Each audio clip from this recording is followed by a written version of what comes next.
Welcome to This Explainer. Look, today we are jumping straight into the deep end, impartially unpacking One Nation leader Pauline Hanson's really highly discussed Sunrise interview.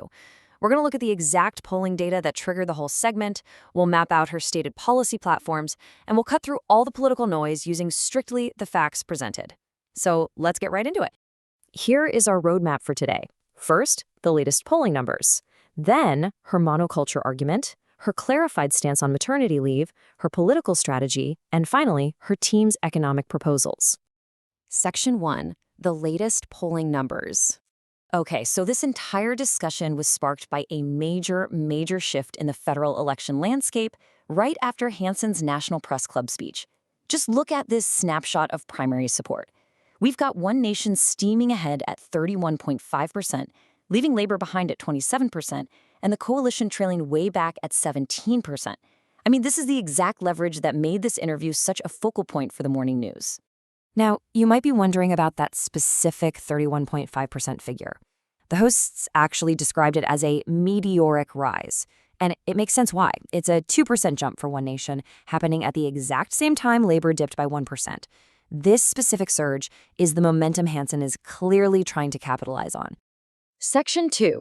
The monoculture argument.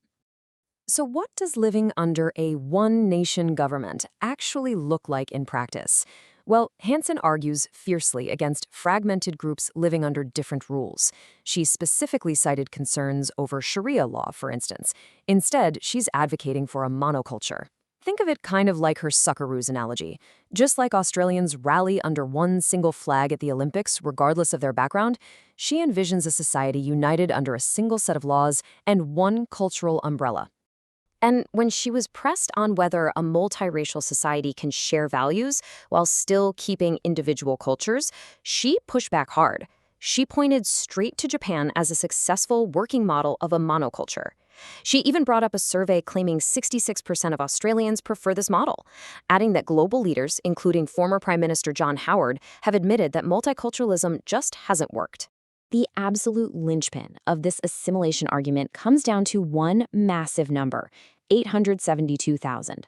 That is how many people in Australia Hanson states speak little to no English. And why does this matter so much to her? Because she's questioning their ability to truly understand who and what they are actually voting for at the ballot box. For Hanson, English proficiency isn't just a cultural thing, it's a completely non-negotiable step for civic participation. Section 3. Maternity leave policy stance. All right, next the interview tackled the fallout from some pretty controversial comments she made at the press club. When asked point blank if she wants to scrap paid maternity leave, her answer was a flat no. What we're looking at is her actual dual-layered position. She totally supports a government-funded 26-week paid leave program, and this is a big but, she draws a hard line at small businesses. Making it mandatory for them, she argues, would literally force many to fold under the financial pressure. For businesses, she insists it absolutely must remain optional. She was really emphatic on air that her previous remarks were taken completely out of context. She wanted viewers to know, for sure, that she fully recognizes how beneficial paid maternity leave is, not just for supporting mothers at home, but for helping them successfully get back into the workforce later on. Section 4. Political strategy and preferences. Shifting gears from policy to pure politics, the host asked a really practical question. Is she using these new poll numbers to coordinate with the coalition's Angus Taylor? Surprisingly, no way. She revealed they haven't even spoken since about 2019. So much for backroom dealing, right? She did note the phone works both ways, but clarified she isn't anti-coalition. Her ultimate target? Strategizing to remove the current Labor government. Speaking directly to the viewers, she actually mapped out exactly how she wants this to play out at the ballot box. It's a really structured 3-step preference strategy. Step 1, give your primary vote to One Nation. Step 2, direct your subsequent preferences to the coalition. And Step 3, place Labor, the Greens, and the Teal Independents dead last. Section 5, experience and economic proposals. Finally, the show turned to viewer texts, with one pointing out a pretty glaring fact. Barnaby Joyce is the only member of her team with actual formal government experience. Hanson admitted this is true, but she immediately threw a punch right back at the current government. She argued that the current ministers are incompetent in their own portfolios, essentially saying that just having formal political tenure doesn't guarantee you're actually good at governing. To counter that perceived lack of political experience, she leaned heavily into her team's real-world business credentials. She's bringing in a senator who employed 1,000 people, an economist, and a corporate CEO. She's really urging voters not to underestimate the practical impact of having business minds rather than just career politicians at the wheel.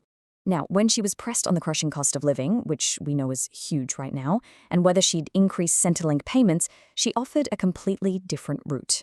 Instead of direct handouts, she proposed allowing age pensioners, veterans, and students to work unlimited hours.